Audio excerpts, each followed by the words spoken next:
সম্প্রতি দোল ও হোলি উপলক্ষে উৎসবের আগে বা পরে রাজ্যের বেশ কিছু জায়গায় হিন্দুদের উপর অত্যাচার চালিয়েছে রাজ্যের পুলিশ প্রশাসন।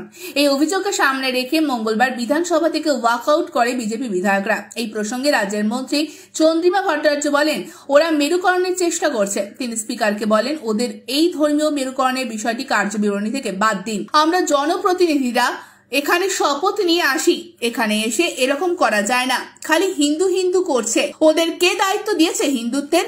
বড় হিন্দু দেখাচ্ছে। এই প্রসঙ্গে বলতে গিয়ে অরূপ বিশ্বাস বলেন, প্রতিদিন এরা হাউসের সময় নষ্ট করছে। আমরা সংবিধানের শপথ নিয়ে সদনে আসি, মানুষের কথা বলার জন্য। এখানে এসে মানুষের কথা না বলে খালি ধর্মীয় মেরুকরণের রাজনীতি করছে, আপনাকে ব্যবস্থা নিতে হবে। এরপর অধ্যক্ষ বলেন, ওই ধর্মীয় কথা কার্যবিবরণী থেকে বাদ দেওয়া হয়েছে। বিধানসভা পরিচালনার জন্য সবার সহযোগিতা চাই। মুখ্যমন্ত্রী এই বিষয়ে অর্থাৎ দোলের দিনে হিংসার ঘটনার ব্যাপারে বিস্তারিতভাবে আগেই বলেছেন। আশা করব আগামী দিনে এই ধরনের ভাষা ব্যবহার থেকে বিরত থাকবেন সবাই। ব্যুরো রিপোর্ট, আজ বাংলা।